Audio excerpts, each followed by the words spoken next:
Health and Human Services Secretary Tom Price promotes the pro-life protections in the new health care plan. In terms of Planned Parenthood, we think it's important that the legislature work its will on this process. It's incredibly important that we not violate anybody's conscience. We want to protect the conscience provisions that exist. Price told reporters at the White House the new legislation was a work in progress that represents a step in the right direction. President Trump is offering to maintain federal funding for Planned Parenthood if the group stops providing abortions.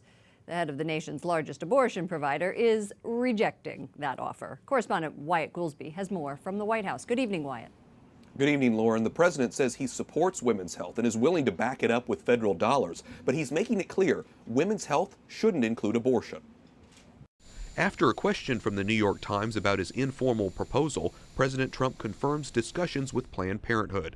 He says, quote, "There is an opportunity for organizations to continue the important work they do in support of women's health while not providing abortion services." The group's president, Cecile Richards, is spurning the offer. In a tweet, she says, "Planned Parenthood is proud to provide abortion, a necessary service that's as vital to our mission as birth control or cancer screenings." On the campaign trail, Donald Trump said he had changed his mind on the life issue. Look, they have their choice. They can do what they have to do. I'm pro-life. In one of his first acts as president, Trump reinstated the Mexico City policy. It bans U.S. funding for international groups that perform or even promote abortions. The Trump administration is stacked with pro-lifers, including Vice President Mike Pence, who spoke at this year's March for Life. We will not grow weary. We will not rest until we restore a culture of life in America for ourselves and our posterity.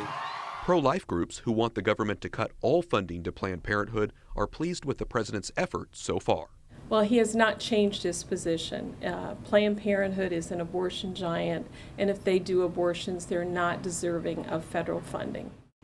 In his statement to the New York Times, the president points to polls indicating most Americans oppose public funding for abortion. Planned Parenthood says federal dollars already are not allowed to be used for abortion, but pro-lifers remain skeptical. Why pro-life Americans would like to see all federal funding to Planned Parenthood be cut. How many federal dollars do they receive?